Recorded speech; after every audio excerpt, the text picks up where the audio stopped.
If you don't know anybody in your church that homeschools, go to your pastor or your director of Christian ed and ask them if they can point out the homeschoolers to you. Your kids need to meet other friends that are homeschooling, but you need those people because you will have a hard day and you will be discouraged and you will be ready to quit.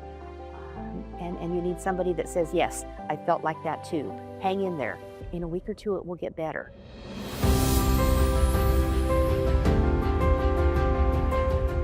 Welcome to Chia's California Homeschool Podcast, where we equip and encourage families in their homeschooling journeys. I'm Angela Lash, and if you've been wondering whether homeschooling might be right for your family and praying about pulling your kids out of school, this episode is for you.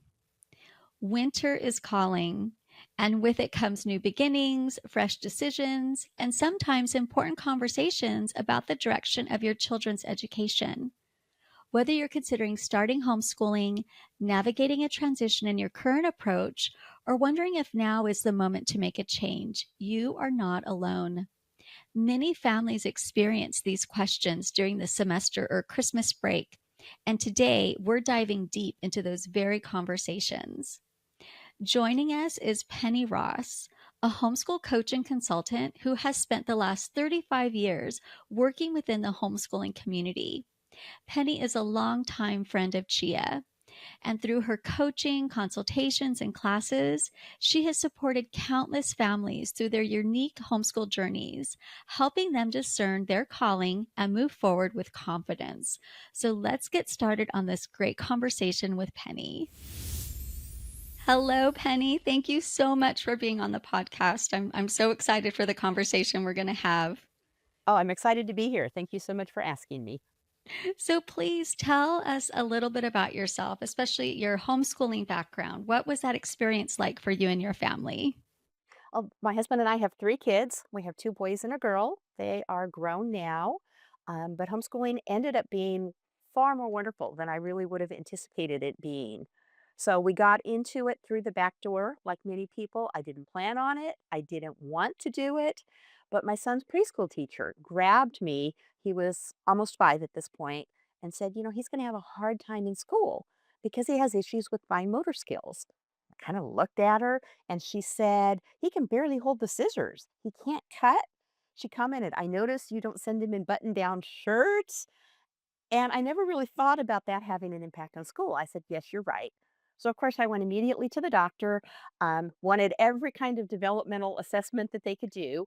And he said, "Your son has met every major guideline. He is a late bloomer, but he's well within the range of normal. There's no reason to do any kind of testing." But here was my dilemma. I couldn't send him to school if I knew he was going to fail.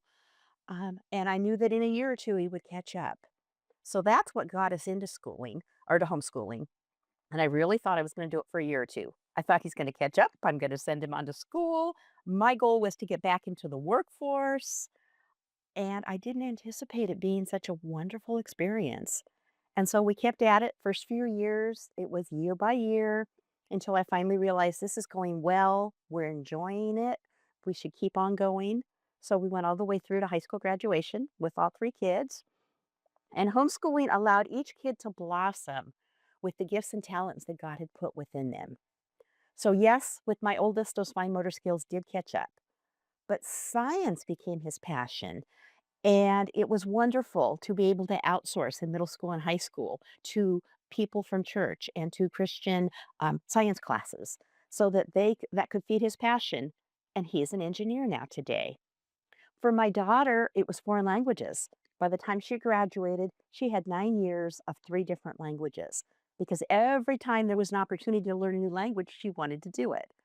God channeled that into a college major in linguistics, and she served overseas with Wycliffe Bible translators. With my youngest child, he was one of those kids that just has more energy than any one child should ever have. And I'm sure the school would have labeled him ADHD like within the first day or two of school. But homeschooling allowed us the opportunity to tailor his learning environment to fit his needs so his energy never detracted from his learning. So homeschooling just became a wonderful opportunity for my kids to blossom in the way God designed them. And I got to play a part in that, which was such a wonderful thing. So now that your kids are grown, what gave you that transition into now helping other homeschool families and even doing it as a business? How did that work out for you? Again, not part of my original plan. But what happened is our church started a homeschool group. It was a PSP about the time that we were beginning homeschooling. So, over the course of our years of homeschooling, I had served in various leadership capacities. And by the time my youngest was the only one still at home in high school, I was actually leading the group. And so I helped new homeschoolers get started. I helped people choose curriculum. I helped then get their kids into college, and I was doing all of those things. And then I started getting phone calls from the community because to be part of our homeschool group, you had to be a member of our church. So I started getting calls from people. It's like, I don't go to your church, but can you just answer a homeschool question for me? And as I got more and more of those calls, I realized there was a need in the community for the services I was offering to our own families. And that's when I got brave and started my own business, Tools for the Home Educator. And we're so glad that you did that because, yes, you have helped so many people, so many people. So now that we are getting into the winter season, people are going to be on Christmas break or spring break. And we found that this is a time of year that people actually start thinking about homeschooling. So, why do you think that happens at this time of year? Well, the newness of the school year has kind of worn off. I know that we always think we anticipate something new. So in August, even if your kids have been having trouble in school in the past, you think maybe this year will be different. They'll get a good teacher. They're a little bit older. And so you start the year with these great expectations. And now we're 3 or 4 months into it, and maybe things aren't going well. Maybe things are even worse than they have been. So parents then begin to wonder, should we be doing something different? And then the other thing with the holidays, we sort of already have a emphasis or a focus on family. And so you start thinking again, well, gee, it's hard to pull this family together because for 8 hours a day we go in all these different directions. And so I think that the holidays plus the newness wearing off, they do make people kind of reevaluate and think through whether they're on the right path. So, for those families, considering homeschooling at this point, but especially I think once your kids have been in school, you get even more of that doubt. Like, I can't do this. I'm not a teacher. How could I possibly homeschool? What encouragement would you give those parents who just wouldn't feel equipped that they could actually do it? I think we all feel that way. I've even heard teachers say that, people who went to college to learn to be teachers that don't feel like they can do it with their own family. And I think part of it is you obviously pray and you ask for the Lord's guiding. And if you feel that's the path, then sometimes you just have to take a step out in faith. And it's kind of like when you become a parent. I know I spent my whole pregnancy with my oldest reading everything I could about, you know, bottle feeding, breastfeeding. When do you start solids? When do you do this? When do you do that? I mean, I was about as equipped as you could be. And yet I walked out of that hospital with this baby scared to pieces, knowing that I was not ready for this. And so I think homeschooling is the same way. But just like day by day, God taught me to be the mother that my kids needed. I think day by day, you begin to walk that homeschool path. You ask lots of questions and you learn what you need to learn. But it's really on the job training. It's not like you're going to be feel really equipped and then someday somebody's going to hand you a piece of paper that says you now can homeschool. Gosh, I love that analogy. I can't believe I've never heard that or actually thought about it in that same way before. Yeah, it's so true. When you're pregnant with your first child, you think I could never be a mother. I could never do this, and we all figure it out. We all figure Hmm. it out. Yep.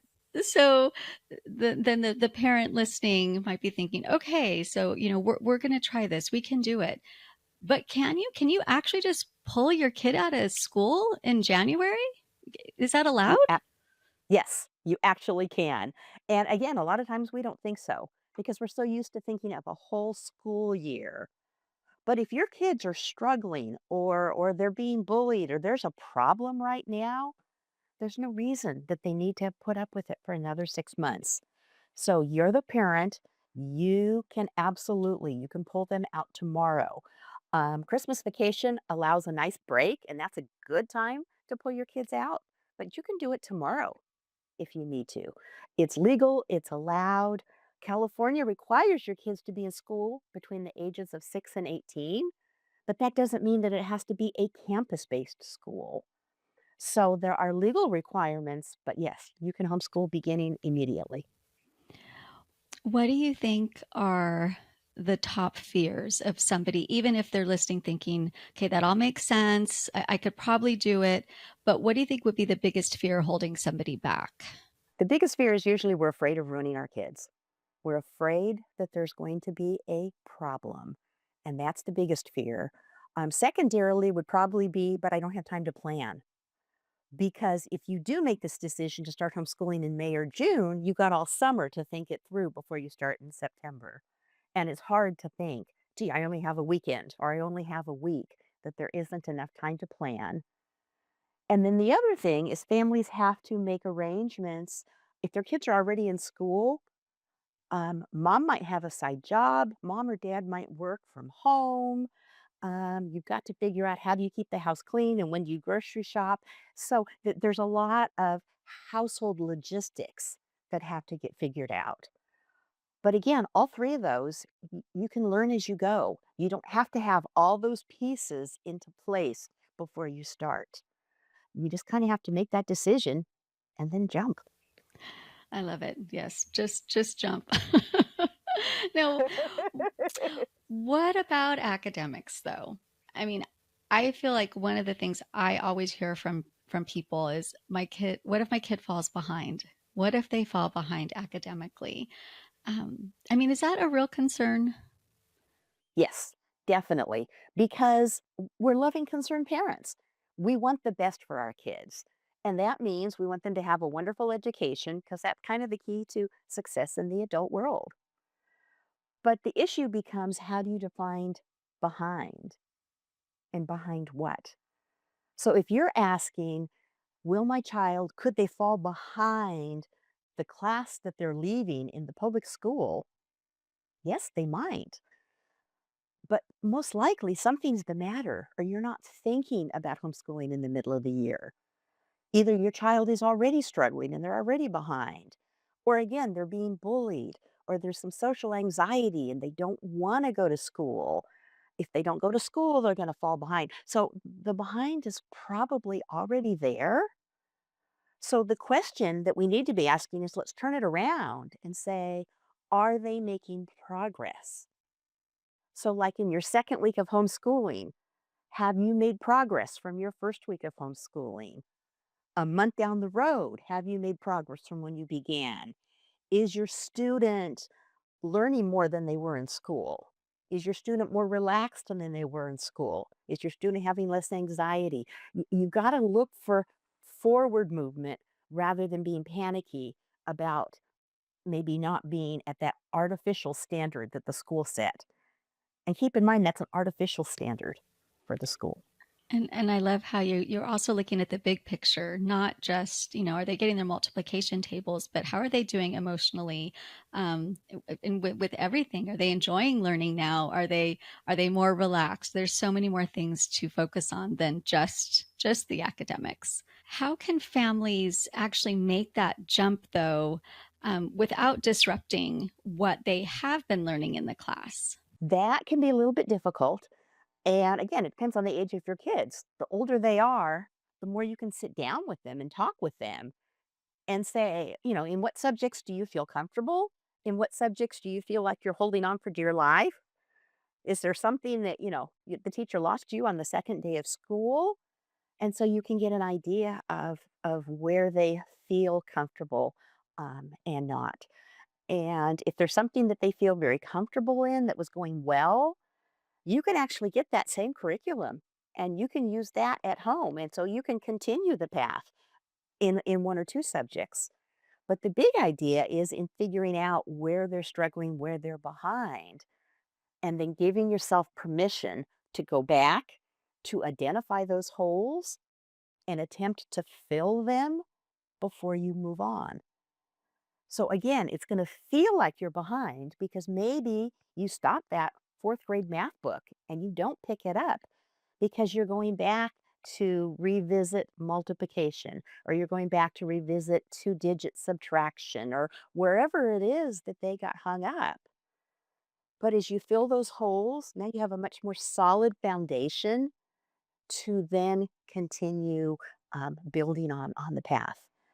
And you can talk to kids who stay in the public school system who will tell you, maybe in high school, like, oh, I got lost in math in third grade. I haven't understood anything since then.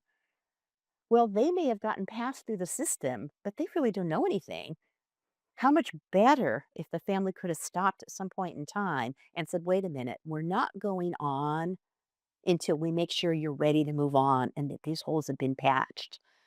And that's the beautiful thing of homeschooling is you can patch those holes. And I love how you mentioned that you could actually ask your kids how they're doing. And I think that's one of the problems we have as parents when we think of homeschool. We think we have to know everything and have all the answers. But this is such a great time to be able to talk to your kids about how they're doing, and especially math. I don't want to go off on a tangent, but I know that just seems to be the subject that most kids struggle with the most because as soon as they have a bad day or they start thinking, oh, I don't understand this, then they get that self-doubt, and then it's so hard to move on from that. But just being able to build that foundation is so important. When we talked about what it actually looks like to pull them out, and you started talking a little bit about, yeah, there are some legal requirements. We do have to make sure we're following all the rules. So what do families need to do legally if they want to pull their kid out mid-year? Okay, there's a couple of different ways to homeschool, and the CHIA website has those listed. There's a great article, How to Homeschool in California. It lists all those four options. So that would be the first thing is pick the option that's going to work fit best for your circumstances. My guess is for most people pulling out mid-year, you're probably going to go the PSA route, the private school affidavit, simply because other programs are already en route, but maybe not. So if that's what you're going to do, you need to pull out of your regular school. And you can do this on a weekend. You can do this over Christmas vacation. You can call them. You can send them an email. This is just a courtesy. So they don't start marking your child absent. You can say, as of Monday, January 1st, I am pulling my child out of your school. They are transferring to, and then whatever the name of your new school is. So that's the courtesy, but now you wanna follow that up. You want to have a paper trail because you don't want somebody knocking on your door in a week or 2 saying, "How come your kid hasn't been in school?" So you're gonna wanna send a letter by certified mail with a return receipt requested that shows a date and a signature that basically reiterates everything you said in that phone call that just said, "My student is transferring to XYZ Academy effective January 1st." If your kid is in middle school or high school, they might actually have a form that they ask you to come in and fill out. But you want to make sure that you are withdrawing from the school that they're in. So that's the first step. The second step then would be you file that PSA. That's the private school affidavit. It's an online form. It doesn't take you more than 15, 20 minutes. I was amazed the first time I did it how straightforward it is. Because we think of this highly regulated state of California and we think they would make it complicated, but thankfully they haven't. Again, the CHIA website has line by line instructions, and it will tell you line one, do this, line two, check this box. So you walk through, you file that, but at the very end, there's the comment that somebody enrolled in this school or no student enrolled in this school is also enrolled full time in another school. So that's why you withdraw from your school first, then you file the affidavit, but that can even be the same day. You can withdraw from your school in the morning and in the afternoon file that PSA. And then, because if you were transferring to a campus-based school, the new school would request the records from the old school. Well, now you are the new school. So you're going to want to send a letter, but not as the parent. You'll send a letter that you're going to sign as the administrator or the principal, whatever title you gave yourself on the PSA. You will send that letter to the new school that says, please send this student's cumulative records and send it to this address. And again, if you want samples of those letters, they are on the CHIA website. And then you're ready to go. You have an attendance record you need to keep. There's a couple of other documents that are very simple and easy. But once you have withdrawn from the old school and started your new school, you're good to go. Thank you for breaking that down. Yeah, it's not as hard as people think. And yeah, Mm-mm. Chia definitely has everything somebody needs on our website to walk you through, or they can even call the office. Yeah, there's a lot of help out there. Mhm. So, all right, so somebody's done it. They've made the decision. I'm homeschooling. They've withdrawn. They've done everything you just said, and then they wake up that first morning. Then what? They start praying, desperately praying.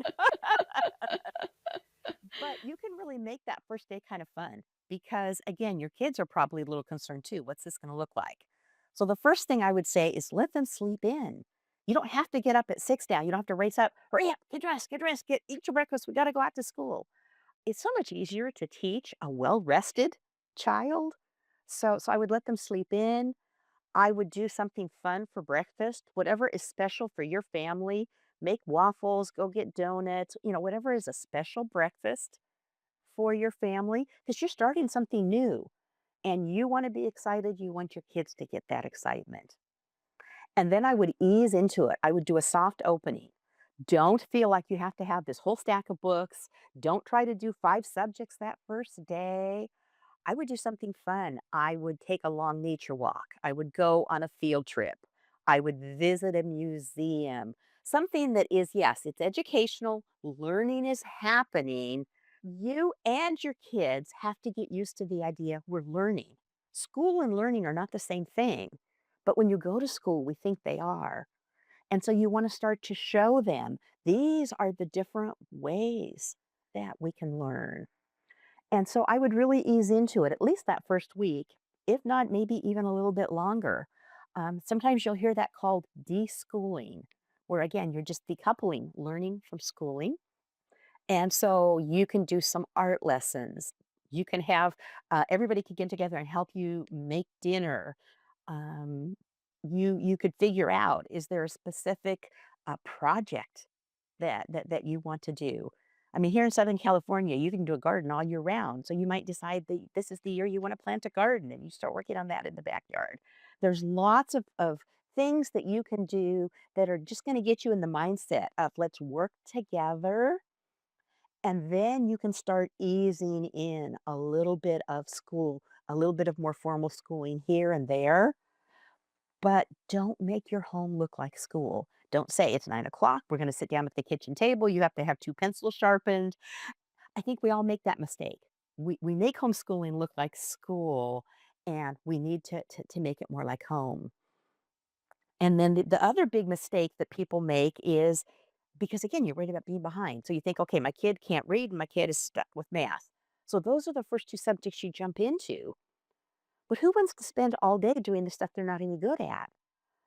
So I would say make sure, maybe if you start off with 2 subjects, do one subject they struggle with and one subject they really, really like so that you have something to look forward to kind of balance each other out. I love all those suggestions. They're great. Now, I know we could probably spend a whole podcast talking about this next question. So let's see how you could sum it up in a minute or Uh-oh. less. Okay. Because yes, I absolutely love all of your suggestions. But at some point, you are going to have, especially if they're older, some curriculum. And we Hmm. know there are so many choices out there. So, especially mid year, what would you recommend for someone, starting to look for curriculum without spending a lot of money? What are some of your suggestions for that? In Like a you minute said, or that less. is Yeah. yes, that is the loaded question. The biggest problem is somebody brand new to homeschooling is so new they don't even know the questions to ask. So, to give you an example again, let's say that I needed to buy a new car and you were a car salesman. I can go visit you at the car lot and I can say, I need a new car. And you're like, well, yeah. And there's going to be this pause because you're waiting for me to give you some details. Do you want a sports car? Do you need a van? How many kids do you have in car seats? All of those things. That's the same issue with curriculum. All those hundreds of them out there, they're all good and they're all valid, but for a specific student, for a specific circumstance. And when you're starting, you don't always know those circumstances. So, no, you don't want to spend a whole lot. If your kids are young, you can go to Target or Dollar Tree, pick up some cheap workbooks just to get started so that you can start to see, okay, this is what they know, this is what they don't know. If you have older kids, especially in history and science, those are content based subjects. So you don't have to do what they were doing before. Maybe they were doing ancient history in school and they've already done ancient Greece and Rome, but you're just dying to get into the American Revolution. You can switch and go to the American Revolution, let them know, gee, we're going to take a break of 1,000 years and now we're going to start in over here. But go for something that gets you excited, go for something that they are interested in, especially in science. Kids are curious about the world, so find out, what's the first topic that they want to learn. Um, but you don't have to go get this big box that has 6 subjects in it. You don't have to do everything from the same publisher. Again, start with 1 or 2 and then take it from there. And then everybody that you know that is homeschooling, start asking questions, but again, specifics. What's a good program for a child who hates reading? She's decent at it, but she hates reading. What's a program that will help my dyslexic kid learn to spell? Be as specific so that they don't give you 100 programs to look at. Maybe it's just 2 or 3. No, I think we covered a lot of great information. I'm so thankful that we were able to do this podcast because I'm really praying that it's just going to reach the family that is really considering this right now, and that it's given them just the courage that they can do it. So, do you have any last word of advice or encouragement for somebody who maybe is still on the fence, but they really want to? So, what would you tell them? Yeah, I would tell them go for it because there's so much information out there. The longer they wait, the more they're going to start researching, and then you run into that what's it called, analysis paralysis analysis, or maybe it's the other way around. But the more information you have, just the more fuddled you become. So again, even if all you do is no, I'm going to start with math and I'm going to use this book, that's a beginning, and you take it from there. I would encourage people, you need to find your tribe. You need a couple of other homeschool moms that you can call when things are going hot, when it's hard, or when you're doubting, or when you have that first bad day and you think, oh my goodness, maybe they have to go back to school. And so that's something else that's really important at the beginning. Find a park day, a support group. Now, more and more churches have homeschoolers within the church. So if you don't know anybody in your church that homeschools, go to your pastor or your director of Christian ed and ask them if they can point out the homeschoolers to you. Your kids need to meet other friends that are homeschooling, but you need those people because you will have a hard day and you will be discouraged and you will be ready to quit. And you need somebody that says, yes, I felt like that too. Hang in there. In a week or two, it will get better. Yes, definitely. We need that community in all of our life. We need that community, but especially in the homeschool community, definitely. Oh, well, thank you so much, Penny. This has just been wonderful. And I know after people hear this, they're going to want to reach out to you and get in touch with you. So how can they do that? That would be great. I am a homeschool coach and consultant, so I would love to continue encouraging people. My business is Tools for the Home Educator. So that's TOOLS, Tools for the Home Educator. I have a website, www.toolsforthehomeeducator.com. I have a Facebook page, Tools for the Home Educator. So you can find me there. I'm running the rotating monitors for CHIA's 2 Facebook groups. So a lot of times you can find me there answering questions at either Homeschool California or Working Homeschool Moms. But this is why I started this business. I love encouraging moms or parents in general. So please don't hesitate. Let me know how I can help. Oh, thank you. Yeah, and we'll definitely get all that information in the show notes as well. So, thank you so much, Penny. This has been great. Thank you. It's been a pleasure to be here, and I've enjoyed the time. Wonderful. Thank you so much. Thank you so much, Penny, for sharing your wisdom and experience with our Chia community today. Your 35 years of perspective on homeschooling and your genuine care for helping families find their own path has been such an encouragement. If today's conversation has resonated with you, or if you're at crossroads about your family's educational journey, know that you're not walking this path alone. You can reach Penny at Tools for the Home Educator by visiting her website, toolsforthehomeeducator.com. And remember, Chia is always here for you too. Chia exists to support, equip, and advocate for homeschooling families throughout California.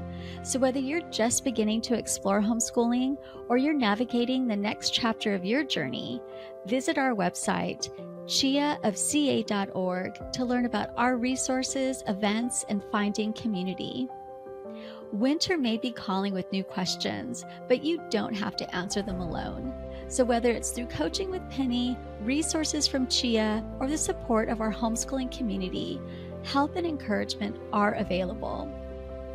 Please don't forget to like and subscribe to Chia's California Homeschool Podcast so you don't miss future episodes filled with encouragement, practical wisdom, and resources for your homeschooling journey. Thank you for listening to Chia's California Homeschool Podcast. Until next time, may the Lord bless your family's homeschool journey and guide you as you seek to train up your children in the way they should go. God bless you.